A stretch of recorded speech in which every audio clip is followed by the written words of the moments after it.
Asa, dudes. It is your boy, Bulletproof Cats. We're back at it once again, and today we're talking about Zack Snyder's Justice League. And it is such an epic journey that I had to bring my guest along today. Comicazi. My name's Matt. I am Bullet's cousin. I've been a fan of comics for a long time. My father was a fan. That's one thing that Bullet here and I really got into at a young age was we connected with comics and nerdy stuff. So I'm here to do a review with him, and I think we're gonna nail this. Yeah, I'm really excited, and before we really start to deep dive into the spoilers and all that good stuff, just non-spoiler overview. What did you think about it? We'll start off with you. You're the host here, so what'd you think? Oh, man, I tell you what, there are things that we'll get into in a minute, but there are things that I still have problems with. But for the most part, I think it is. I think it's great. Leaps and bounds better than the theatrical cut. And now that's not to trash. Okay, I do kind of want to trash the theatrical cut a little bit. It's our opinion. Yeah, it's our opinion. It's our opinion. It was okay. And after seeing the differences, I will admit there are things that Justice League theatrical cut did. Not things that they did better, but there were moments in there that were like the reshoots or whatever. Down. That really made sense. Yeah, there were things that made sense. Because there was some things like that in the Snyder cut that were a little extended that I felt could have been shortened. Yes, but definitely. I didn't mind that it was in there. I'm all about, you wanting to explain the plot to me and give me all the information. I'm all about the juicy details, so I can do that all day. But that's where we'll get into that later because we'll get into that. One of the subjects I was going to talk about is: do you think it could have been released in theater in this state that it's in right now? In the state that it's in right now, no. I don't think so. I think that there, like I said, we'll get into it, but there could have been a really tight 3 to 3. I don't even know if it could be 3 hours, but a 3.5 hour. 3.5. They could have cut a half hour. I could see a 3.5. I think it still made it a really good movie. It's made it just a great movie. Well, let's hop into it. What we got started off with? All right. So one thing that I noticed right off the bat is the intro. In the theatrical version, the intro was basically world is big sad after Superman's death. They smashed cut all of their footage of all of the Superman murals and stuff like that. Right at the intro, world sad. Now you know. Where in the Zack and the what should we call this? Like moving Snyder forward. cut. Snyder, yeah. The Snyder cut, just Snyder a quickie. Cut. Yeah. Okay. So the Snyder cut starts with the ending of Batman vs Superman, which I actually really enjoyed because the beginning of Batman vs Superman was the ending of Man of Steel. So it actually does make it feel like one cohesive trilogy, like you're watching one story. You know what I mean? Yeah. And that's something that, I was reading the other day or watching, whatever you want to call it. Zack Snyder was saying that he originally wanted 5-6 movies. Yes. Yeah. Because he wanted to tell the whole story, but they were like, hey, that you get a trilogy. So with it starting with the end of BVS, it being one long story, it actually fills in a lot of questions that I had in the theatrical cut. Basically, at the end of Batman vs Superman, you can actually see the shockwaves or whatever. Oh, the shockwave he gives from the death screen. Yeah, that's actually in BVS, so you can tell that Snyder actually this was what he planned. Like there are movies out there that they do something and they're like, oh, this was the plan the whole time, and then you watch the movie, you're like, what in the fuck is. That wasn't the freaking plan, man. That was not the plan. What are you guys talking about? Yeah. So it definitely makes it feel like this is what we signed up for. And his scream not only activates the mother box that Cyborg is watching, it activates the Themyscira mother box and the Atlantean mother box. They start cracking, they start making noise, they start wigging out. Everybody's like on high alert. And what do you call it? The people watching the mother box? All the Themyscirans. Yeah, the box watchers! Watchers, something like that. We were like cracking up. So I was like, I box watch all day. Alright, well, I'm just going to put a hand waving there for that little edit. But anyways. So the prologue keeps going, and then we see scenes of Bruce Wayne traveling through the mountains. And I got a big, Batman Begins vibe from that, to be completely honest. We were talking about that earlier. The Batman Begins is just... When I was watching this movie, every shot that was taken, all the landscapes, everything just... I don't know. I was really immersed by...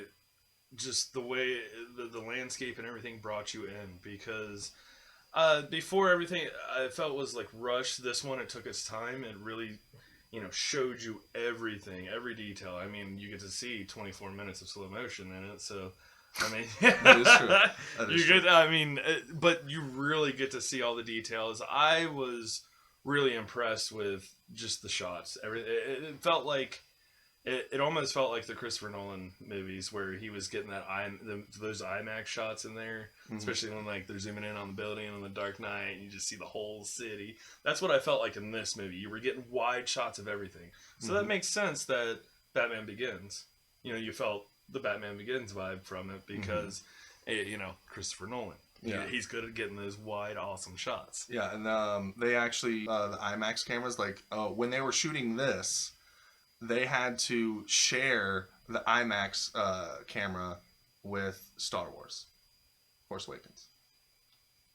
Really?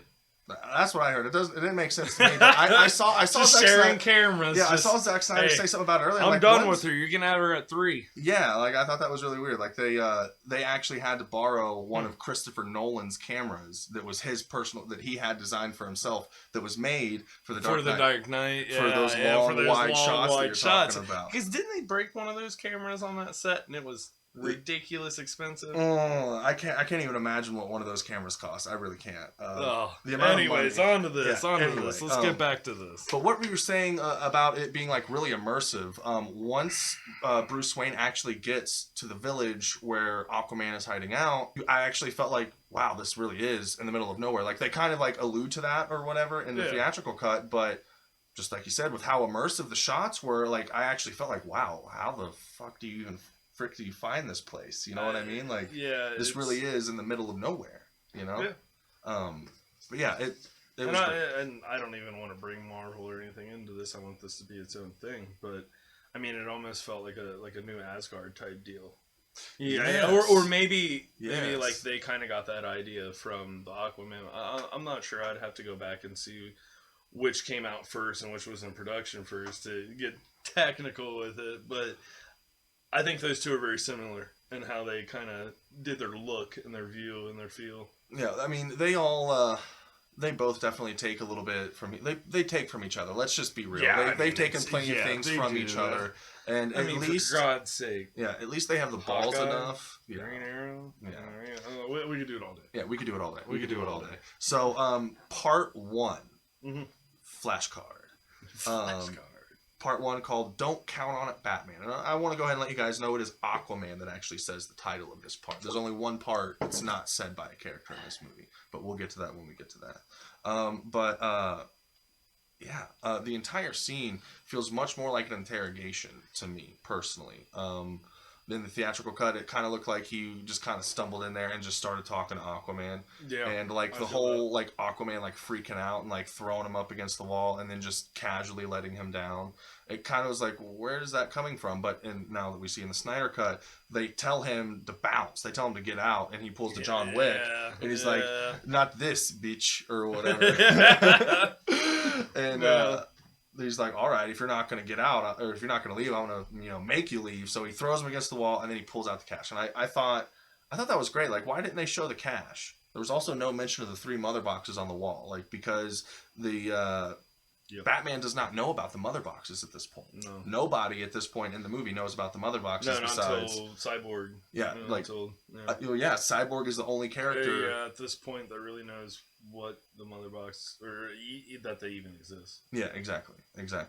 So, Aquaman takes the money, and once they have a conversation, it pretty much goes the same way. He, tells Batman to pound salt. When he goes to leave, they're like, and I'm a Twitch guy. I know plenty of girls on Twitch, and I thought Twitch girls had simps.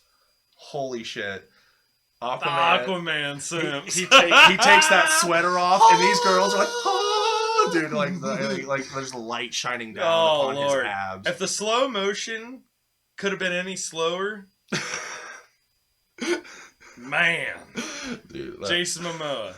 Congratulations. Congrats, man. Yeah, for real. Congrats, man. That's just golf clap for that. Yeah. Congrats, man. So Lord have mercy. I did appreciate the scene to where it felt more like, instead of just being a drifter that, I mean, the people knew about him, but he was just another asshole at that point. To where when he leaves now, even though everybody doesn't treat him that way, he has, for lack of a better term, people that actually know who he is, what he does. They view him as a god. Yeah, they view him, as a water god. Yeah, and they worship him and they cherish him and they actually have like a song and a ceremony. I mean, literally, we sat there and watched it. And I tell you what, this is one of those scenes where you're like, they probably could have shaved that off a little bit at the end. Once she sniffed the sweater, I was like, oh, dude's drunk though, so he smells like fish, seawater, and fucking balls and whiskey. Like that's what that maybe a little bit of rotten krill in there or something. But maybe he got one stuck in his fucking butt cheek halfway up the.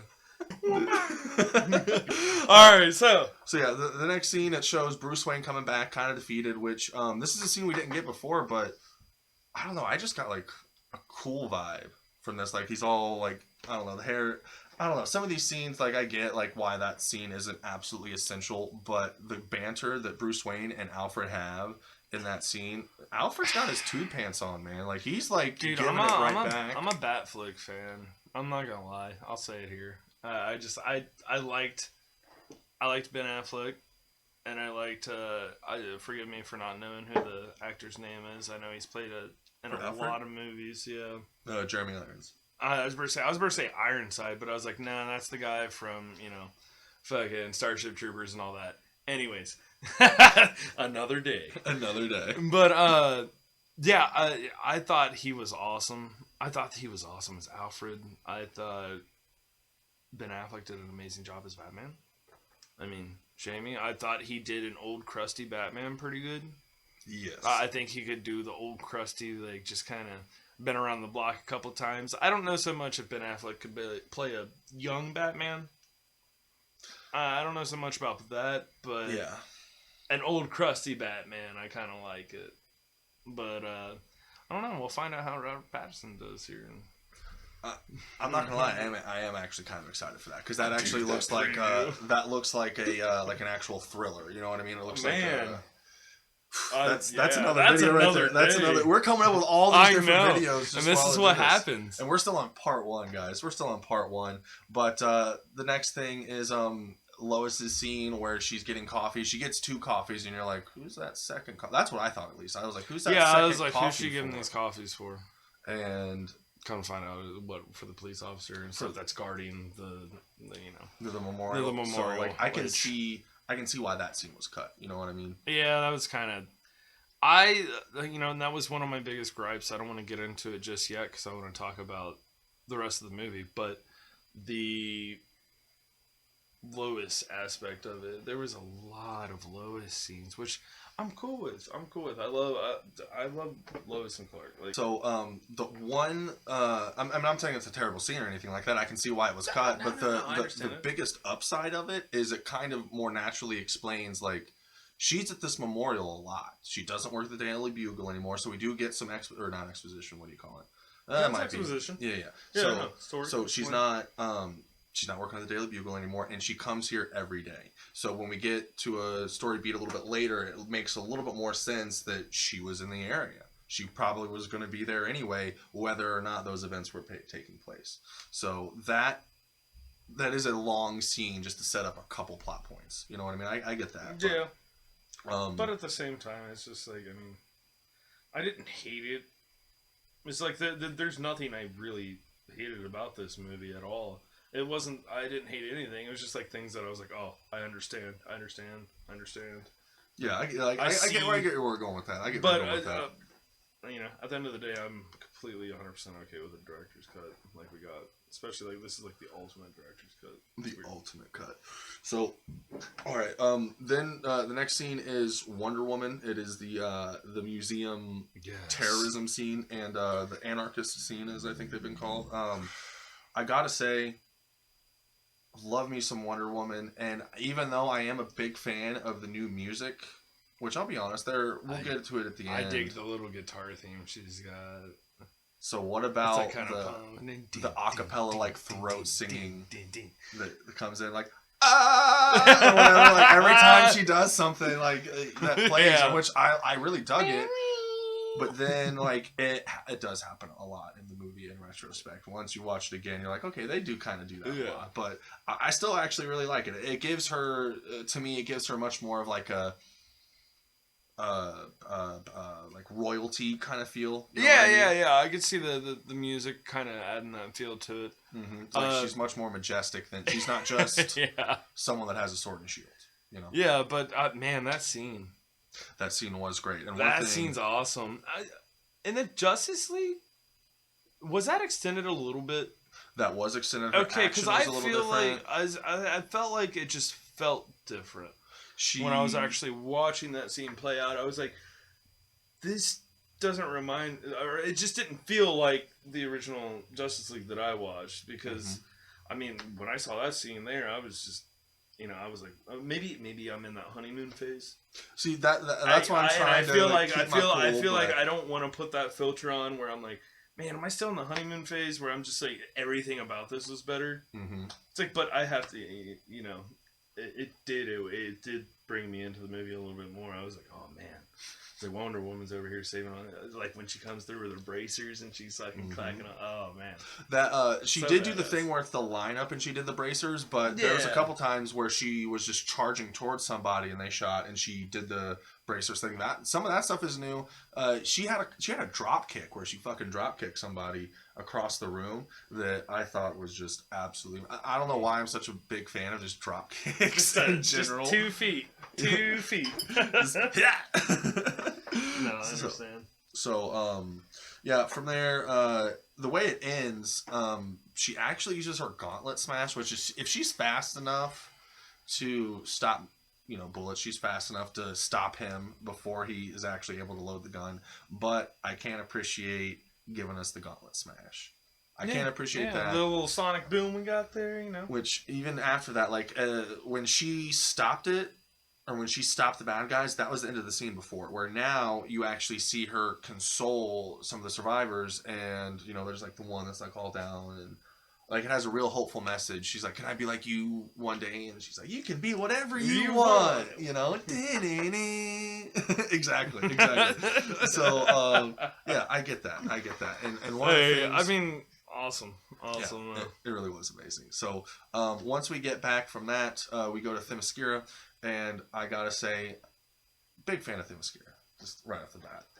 It looks awesome. Big fan. Yeah, I'd love to check out an Airbnb there sometime. All right. All right. So, especially talking about cinematography and stuff like that, the big wide shots. One of the shots that I thought was really good, not only a good line, but a good shot in general, is they're all the people from Themyscira are watching this box and it's pulsating. Oh my god, yeah. That was cool. And it cuts out and it stops. And they're like, maybe it went to sleep. And, was it not Hippolyta? Wonder Woman's mother is like, evil doesn't sleep. It waits. And then, boom, the fucking thing comes back on. I just thought that was a great shot. That was a great scene. How they did that was absolutely beautiful. I thought that was amazing. But once it does that, we get the first reveal of Steppenwolf. And his dialogue, once he comes through, is a little bit different. But when he comes through the boob tube... Leave that in there. The boob tube, guys. Well, it's not the boom tube. It's the boob tube. Once he comes in the boom tube, everybody else in Themyscira sees the boom tube. And that kind of like sets up, like, after the fact, like, when the scene's over, all the people rushing in, it's like, it kind of makes sense. Like, it took them a second, because you saw the chick, she's like throwing hay, one of them's cooking dinner, and they're like, oh shit, you know what Stuff's going on, guys. So, like, it took them a second to, gather the troops, essentially. Yeah. So, but their QRF's on point, let me tell you what. Dude, for real. So, for you guys that don't know what QRF is, Quick Reaction Force. There you go. So, right off the bat, as soon as we see Steppenwolf, As soon as we see Steppenwolf, my first thought is, some people have said, like, oh, his armor's distracting because it's moving the whole time. Your dad even said that. Yeah. While we were watching it, and I was like, man, I kind of like that. I kind of like that the armor feels alive. Because the armor is so reactive and always moving, it kind of reminds you the fact that Steppenwolf isn't invincible. And if he did not have that armor on, He'd be a lot weaker than what he really was. He Oh, probably no, but, I mean, wouldn't have gotten as far as he did in the first place. How is he related to Darkseid? I'm not sure if he's related or if he was just one of his generals. Because I mean, they said he's a brother of Darkseid, so I don't know if it means like, oh hey, like a brother, like, you know, or if they meant like a legit brother, he's part of the family. Because that's forgive me, I'm not the biggest on the DC lore. I do actually enjoy the DC comics, but when you get into the nitty gritty of that kind of stuff, that's where I need help from experts. Mm-hmm. All right, so yeah, one of the things that I noticed right off the bat. I can't be spitting the whole time. No, you're fine, man. You're fine. One thing I noticed right off the bat is they put up a way better fight where I feel like he was supposed to look like he was just bodying everybody that he was coming in contact with. Themyscira actually held him off, and had it not been for them blowing the temple, I think like the whole point, like at one point they are all just grabbing onto him instead of trying to stab him just to blow the temple because they think problem solved. You know, they blow the temple, everything will be fine, we win. But I think they could have legitimately killed him. I legitimately do think if they kept it in that room, yeah, they were getting pooped on a little bit. But if they brought everybody else in and just like 300, like eventually they're going to crumble. Eventually. And that in itself, the fact that they actually blew the temple, because in the theatrical cut, he literally cuts a hole in the side of the temple and bounces and starts running to where it felt a lot more desperate as well. Like, I don't know. The feelings that you get from the Snyder cut compared to the theatrical cut are so varied. I actually feel feelings in the I Snyder understand cut. that. I actually like. That's one of my things about the Snyder cut is I really enjoyed it. It was, you know, everyone was like, "Oh man, it's 4 hours long." I'm like, it didn't feel like 4 hours. It did not feel like 4 hours to me. No, it was paced very well. I mean, there was the slow mo parts. And that's one of my gripes. So I guess I'm kind of redundant on the fact that I'm saying, you know, oh yeah, it's paced very well, but slow mo, but I mean.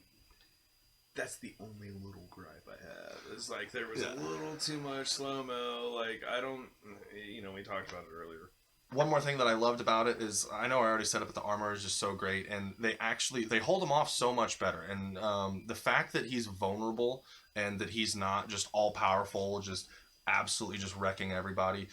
When they actually held him down, like he still got away, but they were actually able to hold him and let the mother box get away. It was in vain, but I still really enjoyed that. And just the scene where he's covered with arrows and he just fucking dude, that was pretty dope. That was absolutely great. I enjoyed that. That was something that kind of got me pumped. He's just like shakes them off, like tightens up, snaps all the arrows off. It was cool. Part 2. Age of Heroes, spoken in the movie by Wonder Woman.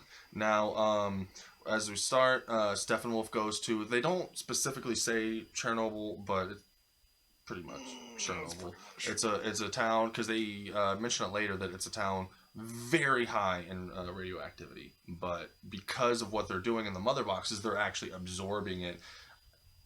Good guy Steppenwolf out here making it safe for people to walk around in Chernobyl again. Thanks, Steppenwolf. Appreciate you, bud. Hey, yeah, clean it up. So, you know, that was great. And he really starts to nail home the fact that he needs to redeem himself. Yeah. You know, he's not just doing it just to do it just for, you know. Yeah, that was a big part of the movie that I noticed. It was more of a, you know, he was trying to make a name for himself. Yeah.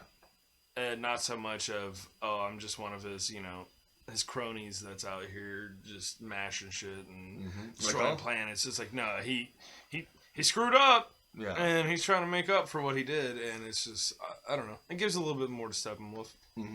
So from there, the whole scene with the eternal flame, is that what they called it, or is that the flame, the fire arrow or whatever, where in the theatrical cut she literally just shoots an arrow that's on fire, and I was like, is that just a regular arrow? Is that something special? And so I really appreciated that there was actually like an entire ceremony. It's like a ceremony for the arrow. Yeah. So they bring out this box, and in the box is 2 arrows and a bow. What does that second arrow mean? Is that just in case the first one misses, or is that an arrow? That's what I'm going with. Yeah. I'm going with, hey, you know, I suck and I miss, and Yeah, you need that numero dos. But the main reason I think that is because later on in a little bit she uses that arrow as a key to open a door. So I'm like, would both arrows look? Because the arrows look slightly different. Is the other arrow another key for another door? I don't know. This is just speculation. But once she gets that second arrow, and once she goes down in there, it's the first time Justice League knows about hold on, I'm getting ahead of myself. We're just gonna scrub that. We're gonna scrub that and xenoscience. We're just gonna keep going right on. Or no, we'll talk about xenoscience. You can talk.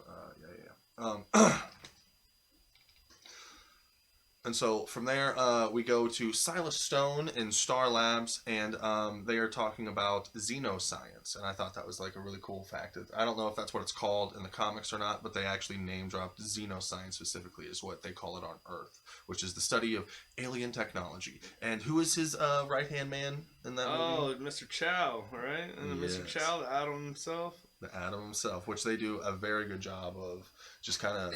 I liked how they dripped him in there. Yeah.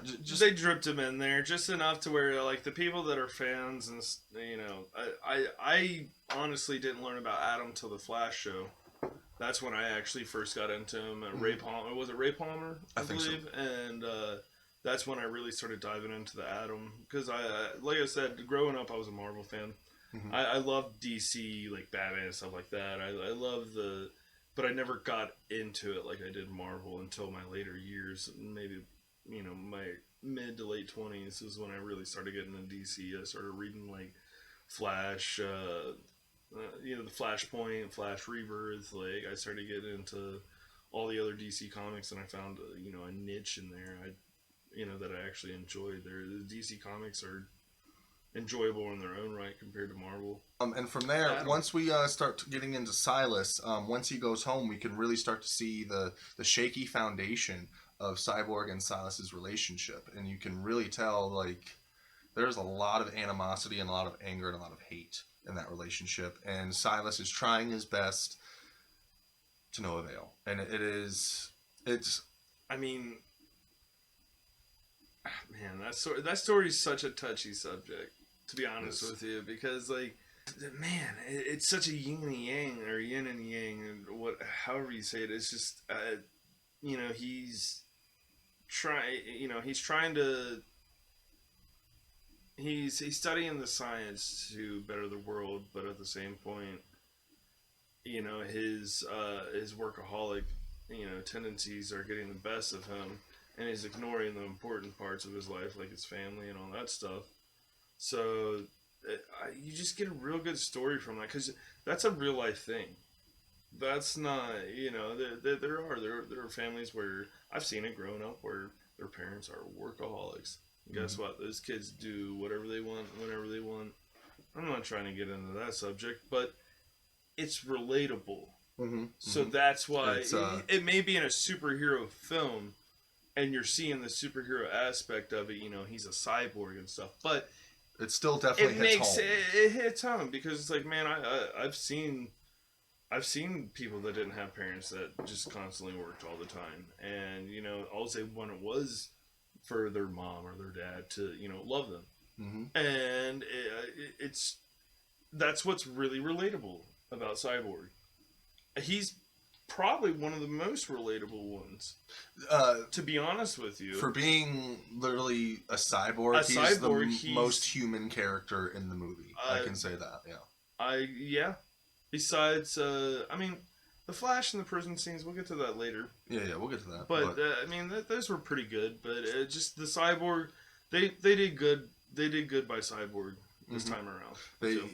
Cyborg's actually a character in this rather than the biggest thing. A Motherbox middleman. Exactly. Because the theatrical cut, the biggest thing, which is what I hated for Cyborg's character and the Flash's character, is they were going through the movie. It felt like they were just hitting check boxes. We need to do this. We need to show this. We need to do this. Make sure you do this. To where. Make sure you use his batarang. Yeah, use the batarang. We're just like we were talking about. Make sure the Flash does like a slow-mo funny thing. Yeah. Oh, the Flash's humor. Oh, we're not even going to do that right now. We'll get there here in a second. That's one of my gripes. Yeah, because some of the scenes are longer, which, like I said, some of them can be too long, some of them you can see that aren't necessary, but because they let these scenes breathe and let the emotion breathe, you feel the tension, you feel the excitement. You feel the characters a lot more. You feel the emotion that they want you to feel in that scene. Yeah. They do it several times, and it's absolutely great. But from there, we go on to Wonder Woman actually checking out the arrow, grabbing the arrow, which, by the way, she just totally walked up to. Like, it was on the news that, like, this fire had been burning. They don't know how for, like, 24 hours. And she just walks up like, oh, look at this shit. Just grabs the arrow. No security around there, nothing. And they're like, oh, yeah, she studies history shit. Go ahead and let her touch it. You know, that's true. She is from a museum, so if anyone would be allowed to mess with that's what I'm saying. It's like, just, okay, that's fair. That's fair. She's like, oh, I'm Indiana Jones's twin sister. We need to get that back in a museum. So, one of the, like I said, I do love the music in this, but every now and then they have a couple, like, audio cues that I think are kind of weird. When she jumps down, that's a Sindel scream that plays. I don't care. You watch it and you tell me that I'm wrong. When she jumps down into, like, the pit or whatever to learn about the mother boxes, it's just total Sindel scream. It's almost like they edited it just to be a Sindel scream. Like... Right. So, this is the first time that they actually mention 3 mother boxes. We know as watchers that there are 3 mother boxes. We saw all 3 of them so far, but the characters themselves I don't believe know. And Wonder Woman definitely didn't know until she went in there and read the whole story. And I gotta say, it's good background. It kind of gave me the Mummy National Treasure kind of vibe, which is really good. I can see that. Yeah. So next we go to Volko talking to Aquaman. Aquaman keeps going back to this old beaten down shrine, and he likes to hang out there. He's like, it's quiet. And then Willem Dafoe shows up, and not only does he give him his trident that he uses in the movie, which we didn't know how he got it beforehand. Yeah, we just kind of assumed, like, oh, he's Aquaman. He's Aquaman. He's got a trident. Duh. He could talk to fish. Yeah. So, like, Volko comes up there, shits on him a little bit, and, like, also tells him to get his shit together, pretty much. And also talks about his brother, which is perfectly setting up Aquaman's solo movie. He's like, your brother's doing this, and this. Like, you gotta stop him. And then he's like, well, you know, the world's about to end. I can deal with that later. I mean, like, his whole thing is I'm not dealing with any of it at all. Yeah. But I thought that was really good. So then we go back to Steppenwolf talking to Desaad, and he is telling him all this different stuff about the mother boxes, and he's like, you know, once I do this, you know, I found the mother boxes, I'll be able to come home after this. And Desaad's like, nah. I don't think so. Nah, that ain't happening. So you can kind of see the desperation in Steppenwolf of trying to prove himself, trying to redeem himself. Yeah, no, he was a lot more... his mission was a lot more focused on this time, I feel. Like, he actually had a mission. Like, he had purpose. He had something, like, he was doing something. It wasn't just, oh, hey, here's the bad guy. Fight him. Dude, 1,000%. And a good motivation, which technically, like, Darkseid is the exact same character as they made Steppenwolf to be. Just a big bad that just loves conquering. But we're like, oh, Steppenwolf. Which I still love Darkseid. But if you're going to introduce somebody and not give them... I don't know. There's a lot of... I don't know. But anyway, speaking of Darkseid, one of my favorite changes is the fact that Darkseid was actually the one that attacked Earth. What did they say? 5,000 or so years ago. He is the one that personally attacked Earth before he was Darkseid, before he was the Emperor, or whatever you call it. And then the whole world uniting, the Atlanteans, to come together to beat him. Exactly. And you're talking, okay. And then you had Zeus and Ares. And it really built up, like, if they didn't come together and fight as one, they probably would have lost, and Darkseid would have taken over. No, so none of this would have happened. Exactly, and it, like, really nails home the idea that if we want to beat this threat, we're gonna have to unite. Like, we could maybe do it, but we have way better chances. Getting the team together. Yeah, I can see that. And I gotta say, just through and through, we get to see a little bit more of Green Lantern. Just that whole scene in general, I feel like was 10 times better in the Zack Snyder cut. Yep. Like 10 times better. I agree with you. But it was it was very rough. It was only like 20 seconds or something. The original, wasn't it? It wasn't even like a whole minute or something. We got like 3 or 4 minutes of this shit. Well, see, one big distinguishing factor for me was, in the fight in the theatrical version, it made it seem like if you got shot by a Steppenwolf Dark Side's Pawns. Oh fuck. The fucking I keep wanting to say Shatari, but that's the Marvel version. Parademons. So one thing the theatrical cut kind of like implied is that when some of these people died, they immediately turned into parademons. Where Zack Snyder cut makes a clear distinction. They only turn into parademons when they take over the world. If the Unity combines and blows everything up, like if you don't die, you're a parademon now.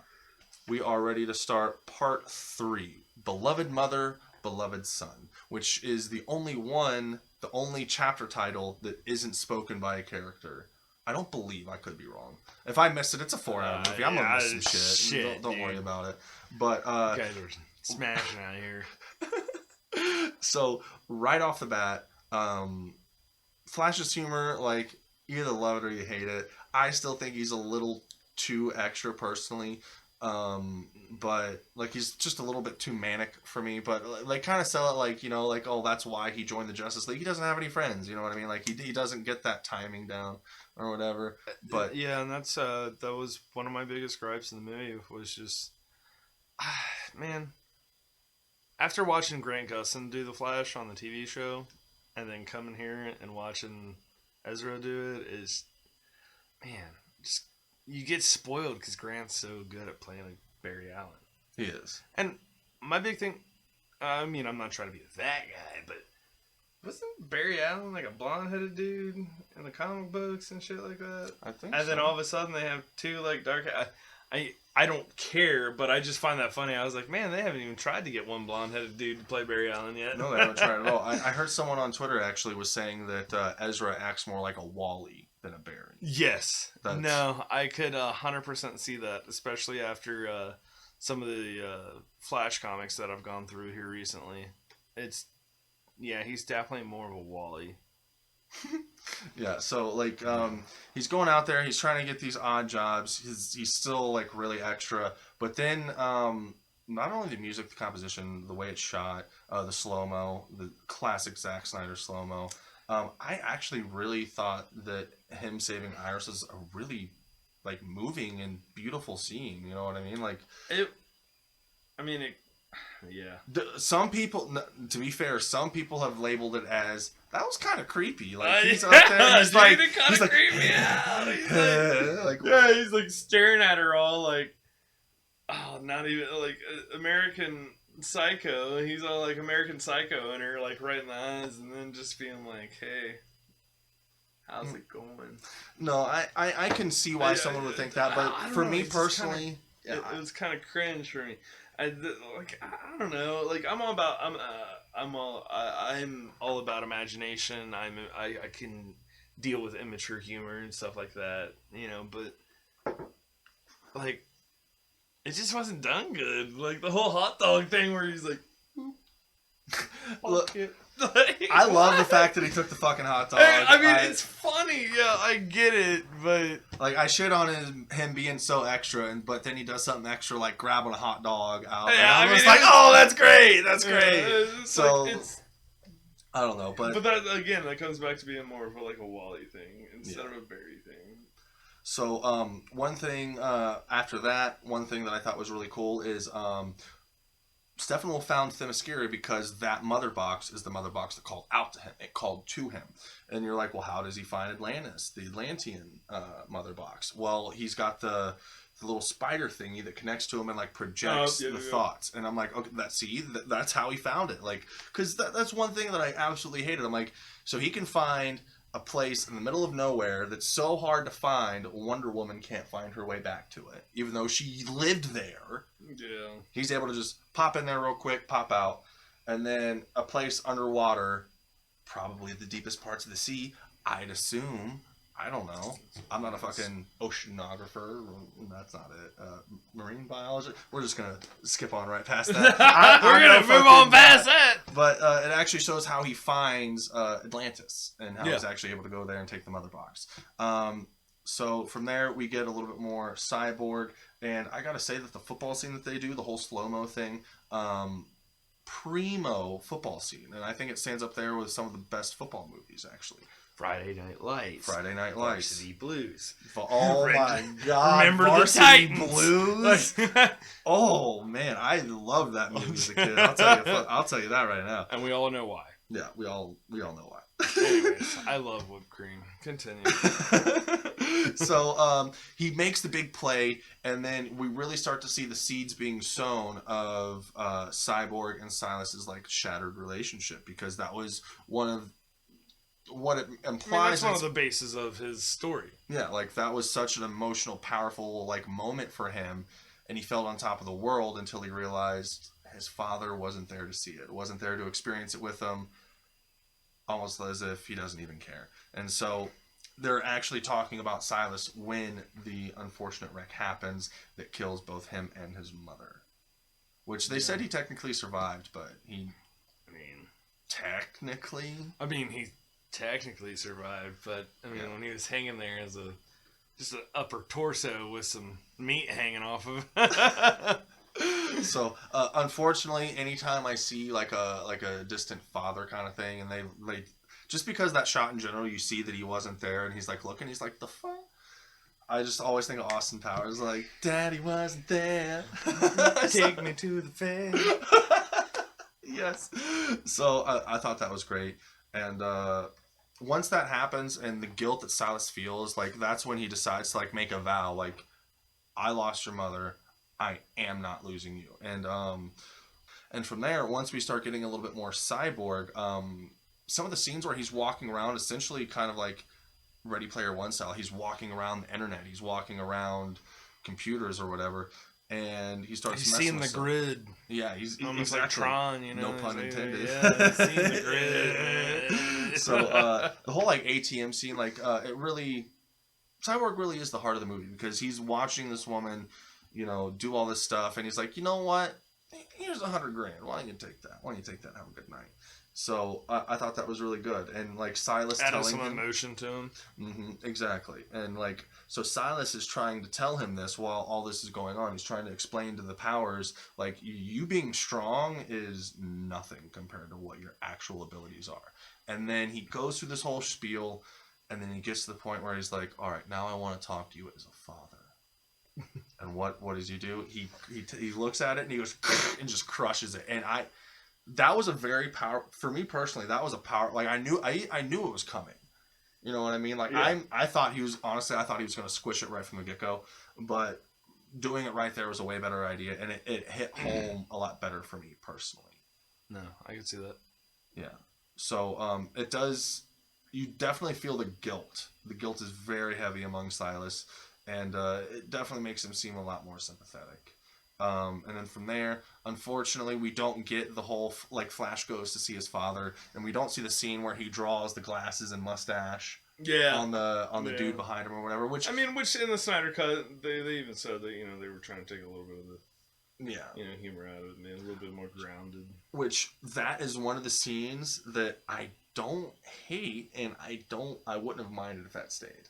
I know it was a reshoot made just for comic relief, but that's one of the scenes. So I was like, that was a fine scene. That was fine. But it does get really heavy into the next scene where Dr. Manhattan that's crazy. Is for the Flash's father. Dude. Yeah. Dr. Zack Manhattan. Snyder. Yeah, Zack Snyder. They go way back, man. They go way back. Little circles here. So, not being a big Flash fan, or not saying I'm not a fan of Flash, but I just never really got into the Flash literature. Flash was the first one I actually got into besides Batman. I have a special relationship with Batman because The Killing Joke came out in 1988, which was the year I was born, and it was also the first comic my dad ever bought for me. Mm-hmm. In a hardback, the hardback edition that came out in like 95, 96 ish. Mm-hmm. And I was about 95, 96, I was about 6, 7, 8. So it was something with a lot more sentimental value. Yeah, it was cool. It was cool. It was the first like hardback comic that my dad had bought me, and he's like, "Hey man, that's a good story. It's about the Joker." And I'm like, "Well, I know who the Joker is. I watched, I watched Kevin Conroy every weekend." Yeah. So one of the things this scene does way better, like is in the theatrical cut, not knowing Flash's history, I'm like, oh, he's telling him to stop with the whole criminal justice thing because he fucking did it. That's why he's telling him to stop. To where in the Snyder cut, not only does he feel more sympathetic, he actually seems like innocent, and he feels guilty that he feels the whole guilt aspect of it. Like he legitimately is like, you're ruining your life trying to save me. Like it's over.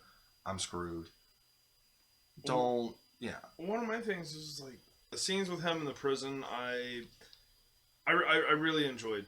Because, again, I'm not trying to bring up the Flash show again, but those were some of my favorite scenes. Mm-hmm. Is when Grant Gustin was talking to the OG Flash from back in the day.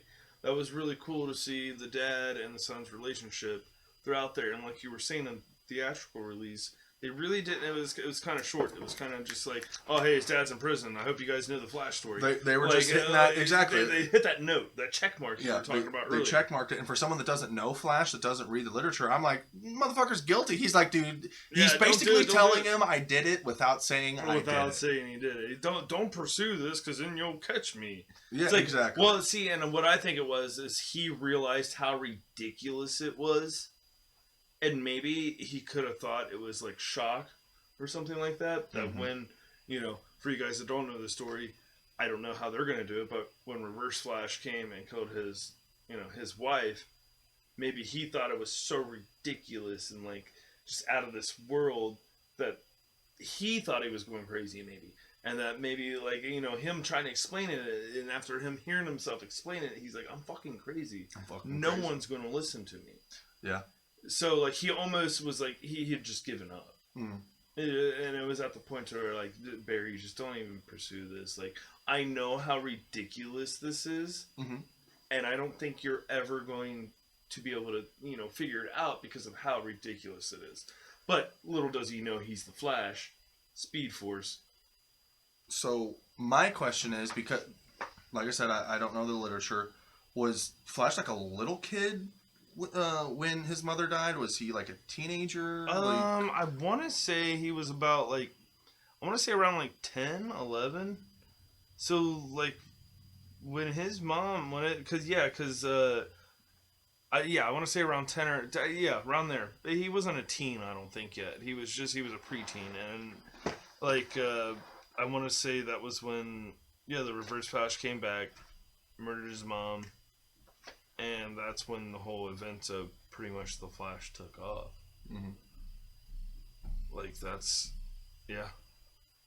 pretty much all the events. Right on. So, I mean, it's crazy. The Flash story is good. Flash story is good. Very interesting. Ever since the Rebirth, honestly, they're interesting before. They're interesting now. The Flash is one of the only ones that I've kind of stuck with that I thought was kind of, cool. From that scene, we go on to Wonder Woman and Alfred trying to figure some stuff out. Alfred's working on some Batman gauntlets and stuff, making some new gadgets. That's pretty cool. And I don't know why I enjoyed it so much, but Wonder Woman starts to make tea. And then Alfred's just like, he's like hovering over her. He's like, be sure you gotta do it like that. And I'm like the mom that's like, are you sure you know how to make my mashed potatoes? Right. And you're like, I got it. It's Mom. Fine. Just give me a second. I've been watching you for 30 years. I know how this works. So I thought that was a great scene. I absolutely love Alfred in this movie. He's so much better. Like you said earlier, Jeremy Irons, that dude. Mm-hmm. Primo. Yeah, primo. So from there, Steppenwolf attacks Atlantis, and he goes to take the mother box. And one thing I noticed right off the bat is that Mara is going there, and she's like, where is everybody? Dude's probably going to come to get the box any moment. And they literally say King Orm or whatever, the bad guy from the Aquaman solo movie, he's like, he's being a dick. He's not letting us get any troops. He's not doing anything. He's like, I can't. I don't care about the world. I got to worry about Atlantis. So they name drop that, another perfect setup for the Aquaman solo movie. So it kind of explains, like, Themyscira had everybody pretty much. They literally had people standing guard, and it's like, well, Atlantis had 3 people. Just hanging out, hoping everything was going fine. But they actually like kind of explain, like, oh yeah, like the king is not letting.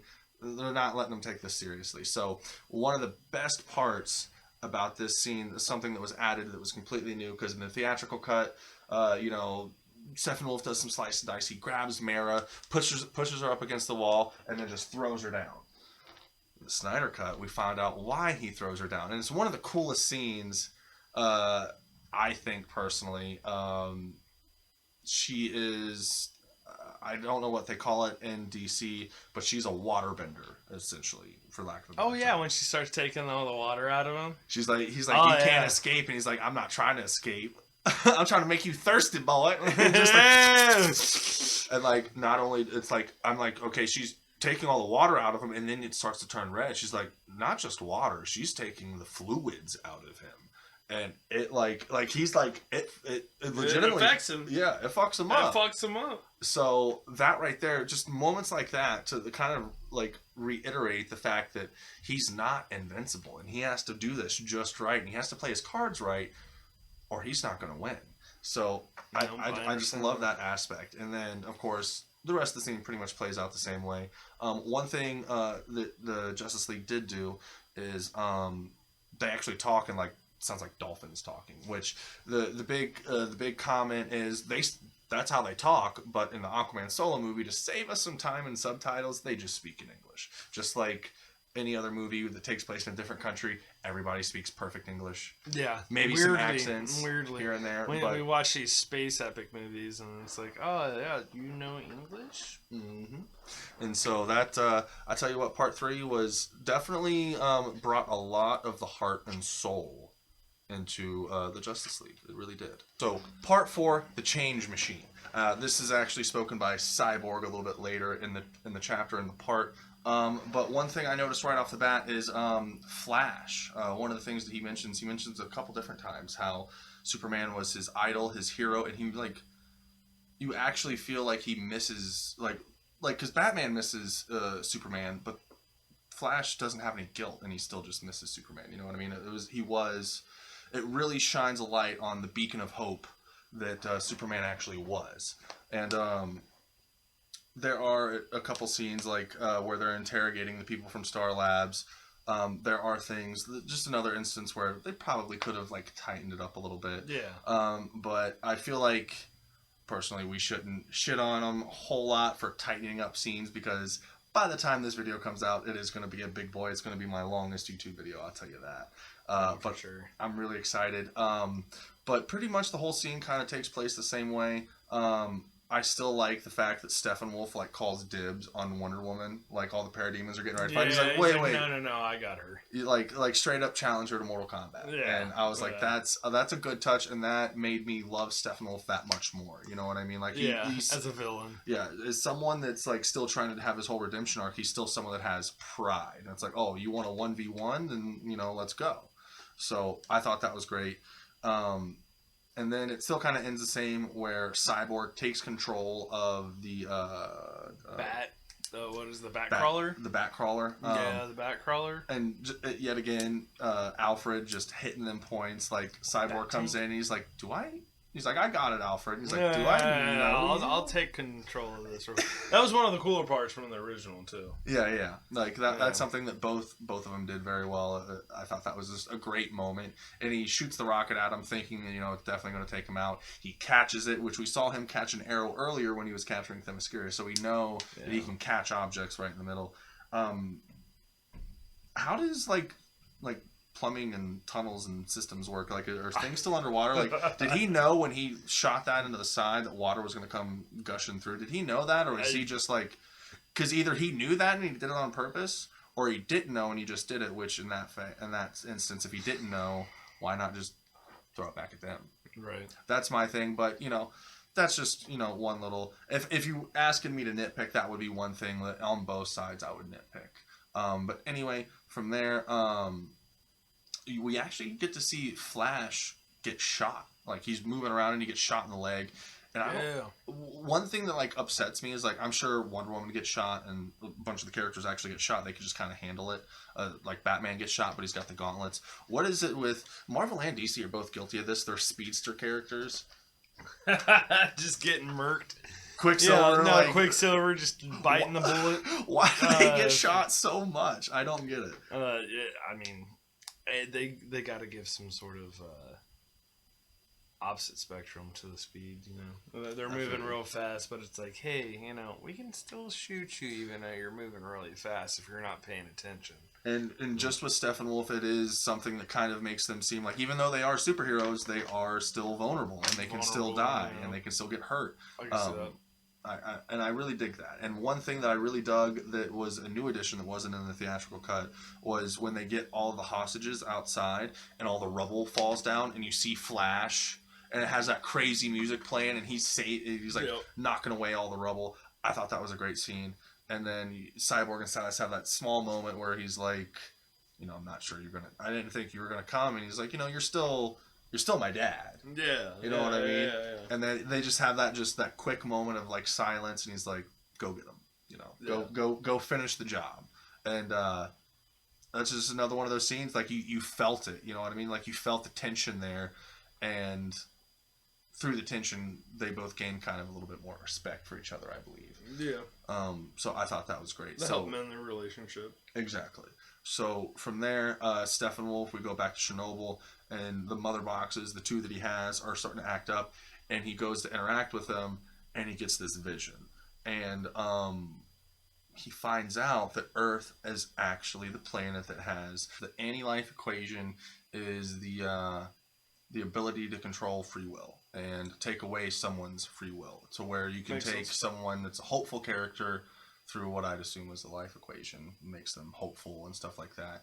And there's a whole like deduction of what that's exactly what happened with Superman. That's why he turned, or wasn't that why he turned evil? Like he actually, because Darkseid wins, finds the anti-life equation and uses it on Superman. Yeah. So the anti-life equation, as soon as Steppenwolf finds this out, he goes and he talks to Desaad, and he's like, yo, like, I found the anti-life equation. We need to talk about this. I need to talk to Darkseid. And it kind of seems just like a pitch out of nowhere. Like, he himself doesn't even believe that, like, Darkseid's actually going to entertain the notion. But lo and behold, Darkseid does. And he's like, whoa, you found the anti-life equation? No shit. And you see Darkseid pop out of the thing. All right, let me take a gander at this. Let me take a gander. So one thing I really liked, as soon as Darkseid gets on screen, Steppenwolf gets scared. You see him back up. He's like, yeah. It's like stuttery, and he's just like, it's like when you're doing something as a kid, like you're fucking something up, and your parents walk in, you're just like, like, I'm so sorry. So, he was so scared that he, like, removed some of his armor, and it's one of the few times we actually get to see his whole head and neck and stuff. His design is actually really great. I love his design in this movie.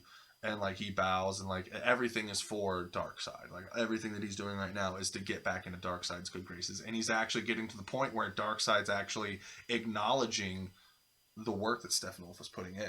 Yeah. So, I love that. I thought that was great. So from there, we have a little history lesson with the mother boxes, at least where Man got their mother box, and they, mentioned World War II, which I thought they were going to dabble in, like, some of the Wonder Woman stuff. Yeah, like she had something to do with them finding out. They didn't do that, but the fact that they found it and they had it for years and years and years, and it wasn't until the Superman mothership, or the Zod mothership, I guess, came in.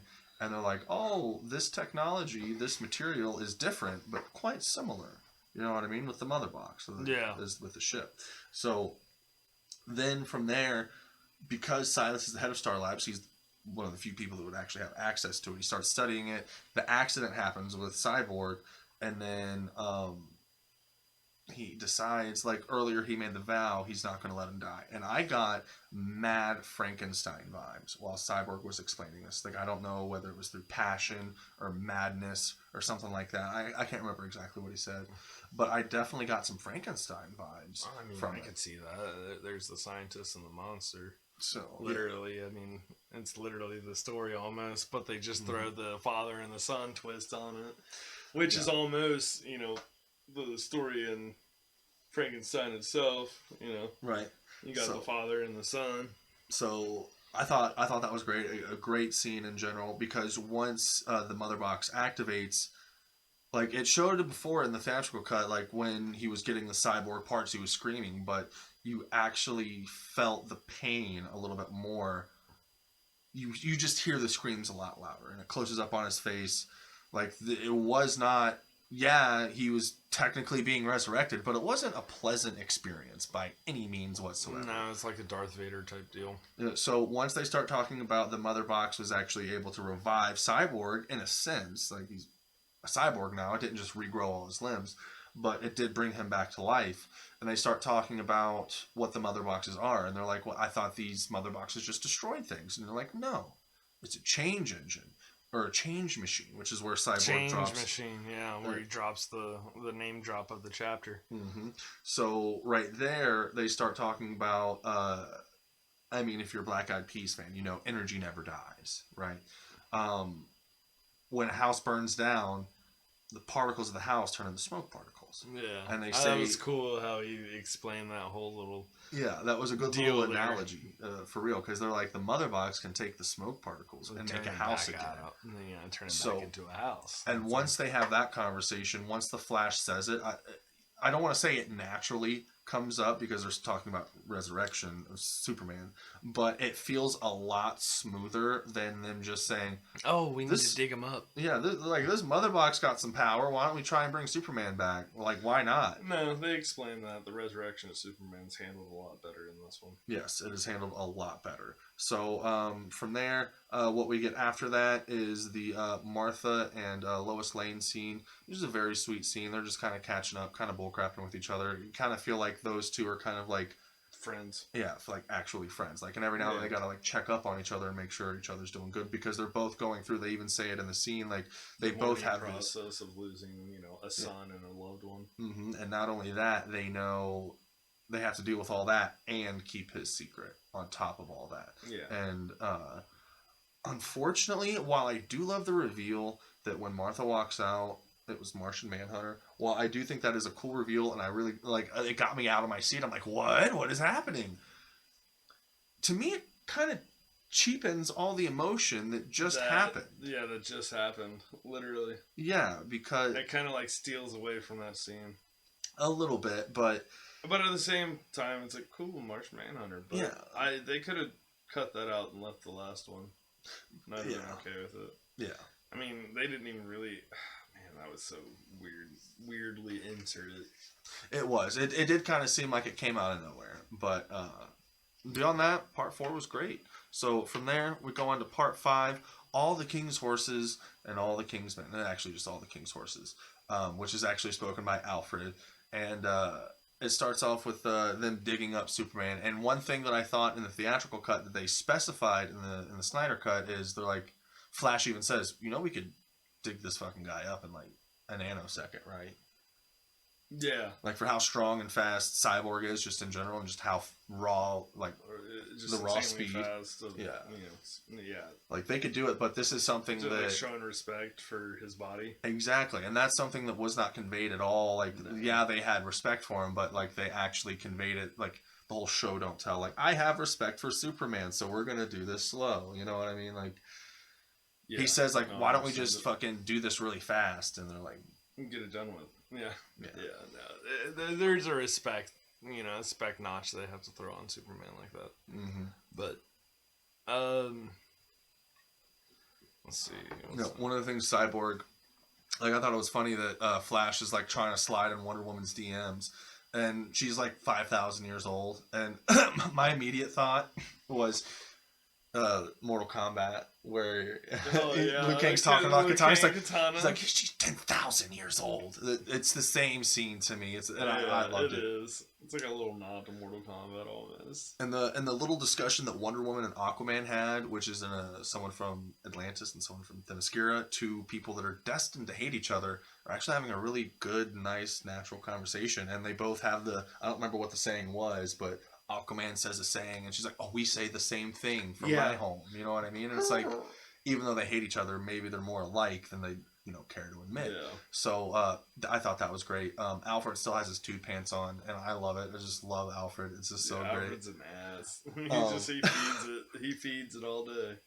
So once the Star Labs goes, or once they get to the Star Labs, Cyborg hacks in, because before they showed him sneak in, but they didn't show how they actually got in. Like they sneak in and then they're just there. To where now they got to hack in. There's this big protocol going on. Everybody's got to evacuate, and Silas knows that it's a false flag. And he figures it out and he stops the false flag. And as soon as he does that, Cyborg comes in and he's like, "Actually, I was wrong. It's real. Get everybody out of the building." And it's like, why would you cut that? Why would you cut Silas seeing that his son is doing something and just I wasn't there, so I mean that's a tough cookie to crumble. Honestly, I just don't. That's how the Hollywood system works is it's beyond me. I just watch the movies. It is detrimental to some of the creators' visions. It really is. But one thing that was an addition to this scene beyond that was they still, which I'm just going to be honest. On both versions, I'm not crazy about how they bring back Superman with the mother box. I'm not crazy about it. Flash saying "Oh yeah, I got an electrical charge that'll spice it up and it should be fine." It makes more sense in the Snyder cut because he's like, I have a rule to not go this fast, but if I do, I'm supercharged. Yeah, it's gonna be dangerous.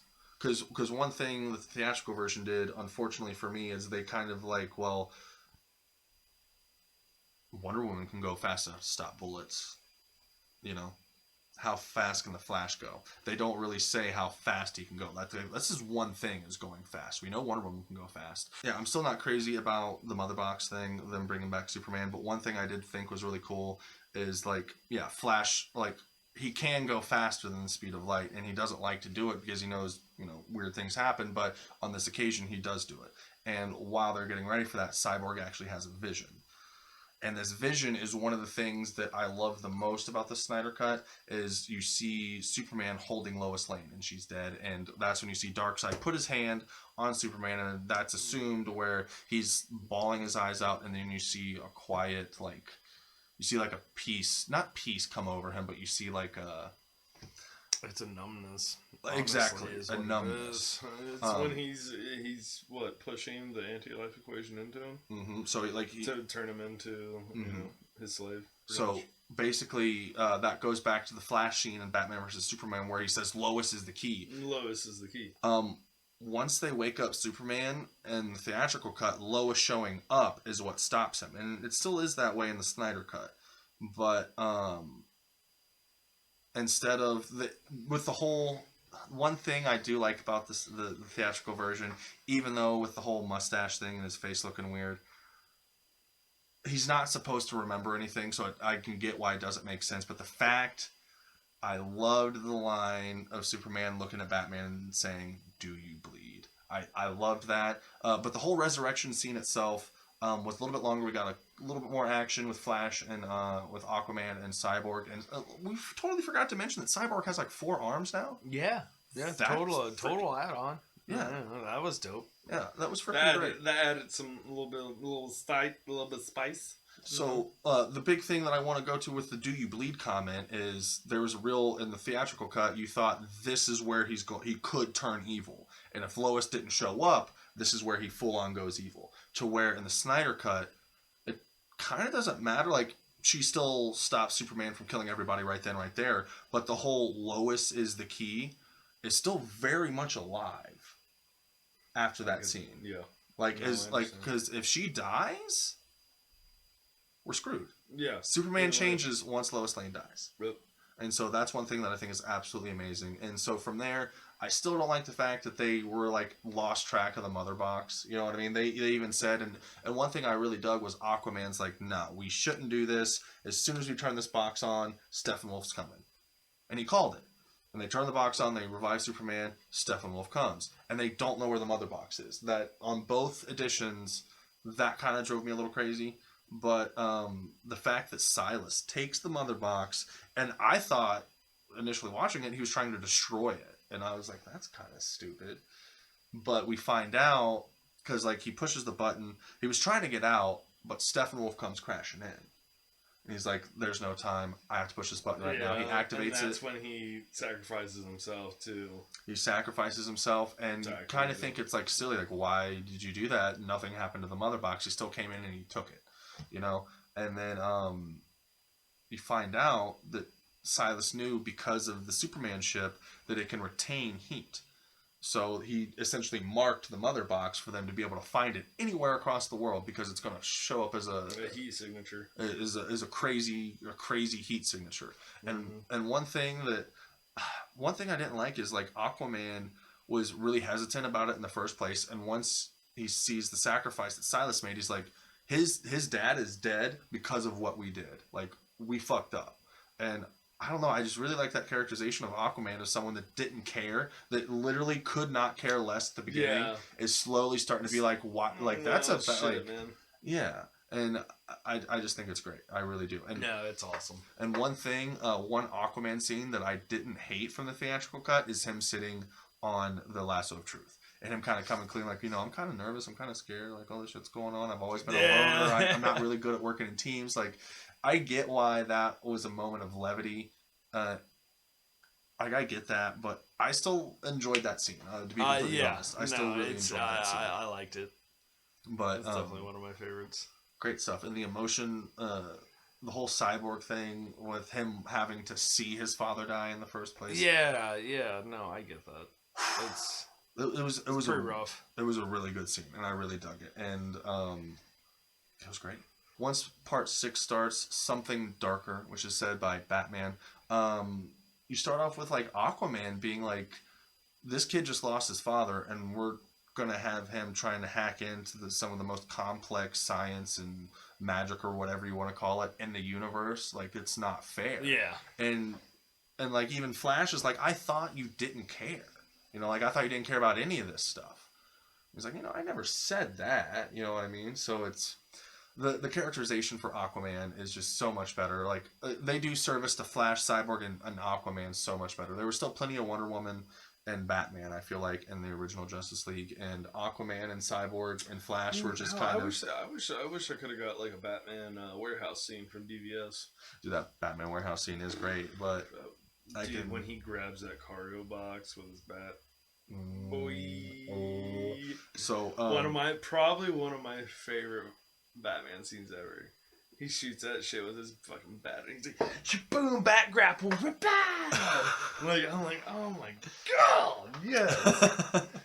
This makes me, like, want to go play Arkham Knight, dude, or Arkham Asylum, whichever one you like. Any of the Arkham series besides Origins. Yeah, we're just not gonna talk about that one. Yeah, we're just not gonna talk about that. So Steppenwolf has all 3 mother boxes. Once he puts them in, there's a rumble across the cosmos. The people from Themyscira feel it. People from Atlantis feel it. Alfred feels it. I was gonna say Alfred even kind of gives a weird and he's filling up. I don't even remember what he's drinking, but he's filling it up. And he fills it up a little bit, like just like the quarter. There's probably some scotch, and then he's done pouring, and he hears it. And me personally, I'm like, the better ending to that scene is he's like, just fills up the cup, just empties the bottle out. More. That's what I was thinking. But so. Next we have Kal-El, Superman, going through the ship. He has to pick out a costume. And then he finds the black suit. And my gosh, on a first note... Slick rig. Dude, slick. Oh, man. I liked it. Man. The second I saw it, I was just like, yes. I was like, this is why I like Zack Snyder. Mm-hmm. Having control of the, our comic book movies, he actually adds those little things. Like, this whole entire Snyder cut has just been nothing but good additives. Mm-hmm. There's been so much more positive than there has been negative that it's like, man, why can't every comic book movie be like this? But it comes down to just sales and stuff like that. Mm-hmm. You can't have movies this long because you can't play them that many times in a theater. And yeah, it's a bunch of stupid math, but if they could give every comic book movie like 3 hours, 4 hours to explain a story, that would make them that much better. Mm-hmm. I have a little caveat for that after we're done, but we'll get into that into a second. But once he puts on the black suit, it wasn't specified that it was a Kryptonian healing suit. like it was in the Death of Superman. My whole thing was about he wore black to absorb the sun so he could heal quicker. That's a very good point, because that's the first thing he does is he flies straight up out of the cosmos, and like they're going for like some Jesus stuff right there, but if you think about it, he's literally like soaking up the sun as much as he can. Yeah, but that's how he repairs himself in the comics too, is he flies straight up into that, or past the atmosphere and stuff, into space, and starts soaking up all that sun. He goes from that wilty old fucking Superman to an angry, fleshed out one. So they get to Chernobyl. There's a big, force field or whatever. Of course, Batman just shoots enough rockets to it, gets through it, destroys the tower. The Batwing goes down, and then the Batmobile scene was so much better, and it felt like we of course know that Batman isn't going to die. It wasn't like. Yeah, it wasn't rushed or anything, but you did feel the desperation of, like, Batman's literally doing everything he can to not only get their attention, but kill as many of them as he can. And it was, like, yet again, Wonder Woman came in with the throat singing, like, ah, or whatever the fuck it is. She comes in and saves the day, and then everybody else comes in and, like, helps him out, and, everything's fine. Still just a great scene, a way better scene that it was able to be stretched out and be able to breathe. From there, once they get inside and they start doing battle, I think not only, like, because of all three mother boxes, like, before in the movie, Wonder Woman and Steppenwolf, like, they were able to 1v1, and you kind of think, like, I mean, technically Steppenwolf won that fight, but she was really close. So you think, like, that was one thing in the theatrical cut they didn't distinguish. It was the same Steppenwolf all the way through. But when they get here this time in part 6, he's got the glowing blue eyes. So it's just implied he's got an extra boost of power, right? So one thing I immediately loved is Steppenwolf roasts Wonder Woman. He's like, you're out here in the world of man. Like, why weren't you back home? Like, you could have saved your sisters. Like, if you were there, like... Just trying to egg her on. Just trying to egg her on, but he's like, you could have helped your sisters in trying to stop me. And the crazy thing is, you probably could have. And that like goes back to, like, without that armor, he might have not ever got out of Themyscira without that armor. Oh no, he would have been fucked up way. As soon as he popped out of the box, like, he'd have been fucked up. The armor's something special. So once we get into everything after that, the fighting scenes were still really good. Superman showing up, though, one thing that was a big difference to me is once Superman shows up and starts fighting Steppenwolf, he's fighting Steppenwolf, and not just fighting him, he's beating the shit out of him. He's beating the hell out of him. And you almost start to, I actually start to feel like a little bad for Steppenwolf, because Superman's just throwing haymakers, getting some lasers, more haymakers, couple more lasers, but even that is not enough. Because they have the Flash trying to do his little charge up thing for Cyborg to get into the mother boxes, and they miss the window, and the Unity explodes. And at first you're like, okay, this is just another Vision, and then Flash is on the outside. Yeah, well, that's right. Flash got shot again, and then he had to do his thing to get his momentum back up, and. As he's running, he's like, I gotta go faster than the speed of light. I gotta go a lot faster. He already knows that he can. He just doesn't. And that's another thing that I just loved. That's the one big difference that I absolutely loved about this version is it's never specified how fast he can go. It never is, not once. Yeah, because that could be a whole other subject for another movie. That could be a whole... It's him trying to get fast. I mean, it's the Flash. He's always trying to get faster. Mm-hmm. So that's your Flashpoint move right there. So when he's running back and he's going so fast, it literally looks like he's just running through the stars of the sky or whatever. And each step, the ground is coming back. He's outrunning. He's moving backwards. Yeah, he's moving backwards faster than the explosion happened forward. Mm-hmm. Or what? I don't know. It's anytime you get into some time travel stuff, it gets a little sketchy. But he goes back in time, and you see that not only you see Superman rematerialize, come back together, and I don't know why it was crazy to me that he that would have killed Superman. You know what I mean? Yeah, it wouldn't have just killed him. It would have the one dude that survives everything. Yeah, and it didn't just kill him; it would have atomized him basically. And not only that, but they did it for Cyborg as well, which really kind of nails the fact home.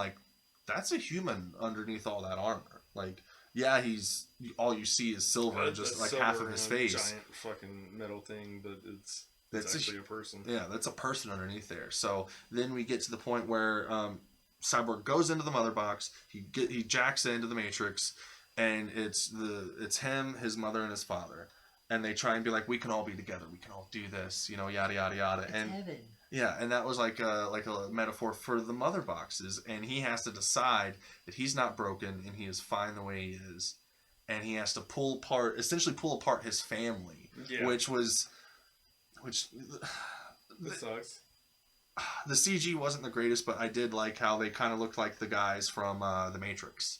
Yeah, the two guys that go like the Ghost Twins. The Ghost Twins. Yeah. I thought that was really cool. That was really like heartfelt that he had to make that decision. But he does, and then he gets Superman to pull him apart, and then from there, Earth is saved for now at least. And then you have probably one of the greatest it's total overkill, because Aquaman just comes up, stabs fucking Steppenwolf, Superman punches him out of there, and then Wonder Woman's like, before you go, why don't you take chop this? your head off real quick. And just slices his head off. Yeah. As that was happening, I was like, oh my God, stop. He's dead. He dead. So yeah, Steppenwolf's head goes flying through the boom tube.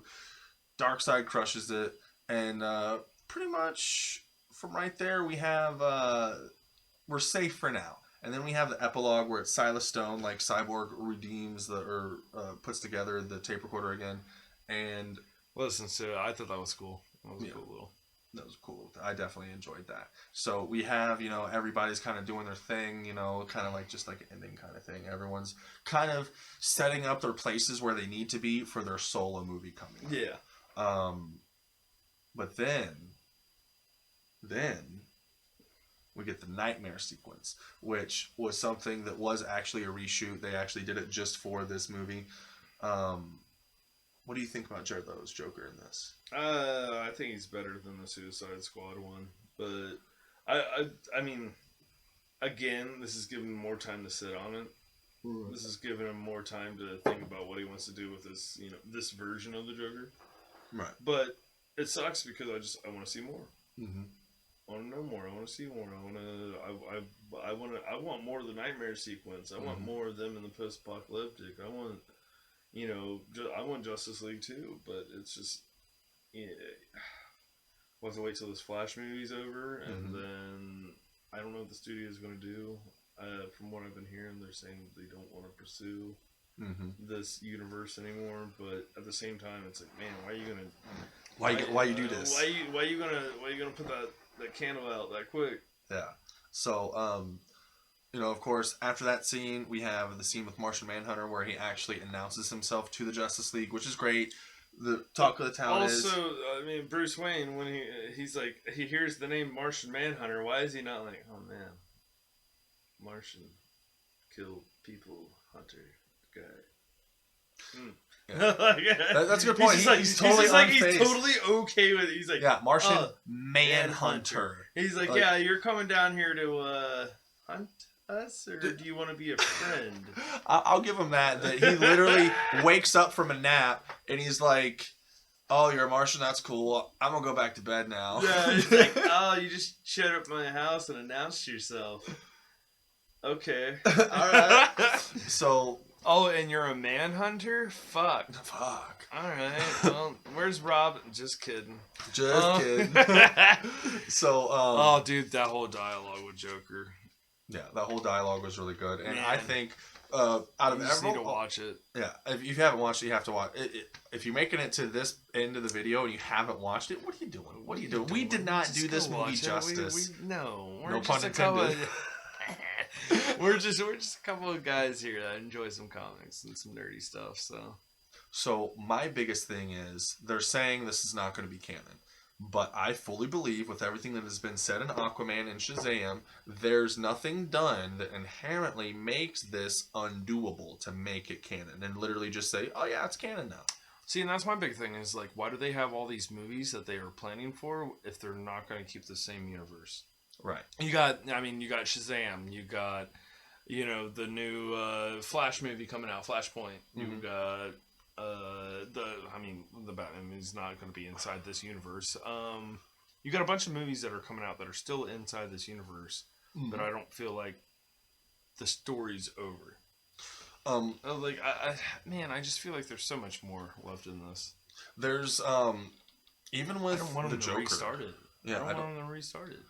Even with the Joker and everything that we know about that movie, literally that whole movie could be full of shit. And literally, if they might not bring back Joaquin Phoenix, but I love the fan theory that Jared Leto's Joker is Robin, and that he went to go stop what I'd assume. This is my fantasy land. He went to go stop Joaquin Phoenix's Joker as Robin and lost, and not only lost, was twisted in his mind. And it allows because Jared Leto's Arthur Fleck from the Joker was a lot more subtle, was a lot more, well, I wouldn't say subtle, that's not the word I'd use for it, but he wasn't, he didn't have damage written on his forehead, we'll just say that. So there's, out of everything that they have, they can totally make it all fit together. And I think the best way to do that is with Flashpoint. Yeah, I would like them to do something with Flashpoint and then continue on from there, because I just don't feel like these stories are done. They shouldn't be done. And no, they should keep growing this universe. It's not like Iron Man 2 is the greatest. It's not like Iron Man 3 was the greatest. It's not like, Exactly. Avengers isn't even the greatest movie in the world. No. It's fun popcorn action, but it's not like... It's not like what we just watched, where there was story, and I'm not trying to compare DC or Marvel. It's just more of a, what I'm finding intriguing and what I want to actually watch and listen to. It's not, no judgment here. No judgment. I have no bias on the brand. No. I like both stories. I just want good story. No, I definitely feel you there. So, in closing, what are your final remarks? I love this movie. I really wish that more directors had the chance to actually share their full vision. We kind of got spoiled because it happened to be a comic book movie. There have been director cuts in the past that a lot of people really enjoyed. But my biggest thing is, after seeing this, I would like Hollywood, whoever, to give the directors the chance to actually tell their story. Instead of, because you always hear all these stories about, oh, well, the director finished it, sent it up to the bigwigs, and they cut all this out. And that's why you get the director's cut. It's like you get his vision. What is it, like Blade Runner? Like one of the best movies ever made. The director cut's even fucking better. It's like, how can you make that even better? But just... all in all, I think it was a great movie. I really like that they gave him a chance to do this. I really enjoyed the comic aspect of it. I'm really hopeful for the future of comic book movies, especially after seeing this. I really hope that this sparks a fire in the rest of Hollywood directors to actually, push to get their vision out there and not let, the Hollywood big suits, take away from what the movie can be. Because, we've obviously seen one version of it, and we just saw a completely different version of it that was that much better. It's like, how much more do we have to yell into the phone before you finally hear what we're saying? Hear what we're saying. It's like, dude, they did a good job. They did a good job. Yeah. Huge fan. Like I said, I wanted to wait to do this video just so I knew that it wasn't like hype goggles that I was wearing. I had to give it a couple days. It's I don't want to be in the honeymoon phase when I say something. Exactly. I don't want to be in the honeymoon phase, but I will say we'll put it this way. There's been a lot of comic book movies that have come out in our lifetime, right? Yeah. Easily in top 10. No question top 10. Top 5? It's getting there. Getting there. Easy on top 10 though. It's no easy contest. On top 10. Yeah. And there's top 5 is tough though. Top 5 is tough. There's especially in the last since we've been alive. I mean, there's been so many good comic book movies that came out. There's been a lot of good comic book movies, but I'd say that the Snyder Cut easily top 10 for me. I haven't seen them all, but I've seen a lot of comic book movies in my day, And yeah, easy top 10. Easy top 10. If you have not seen this movie, I cannot believe you got to the end of this video and haven't seen it yet. Yeah, so if you haven't seen it, go watch it. Go watch it right now, even though fucking spoiled. Yeah. We just told you pretty much everything that's going on. So, except for the nitty gritties. Go ahead, dive in. Yeah. So, yeah, that is it for today, guys. Thank you so much for stopping out, and until next time.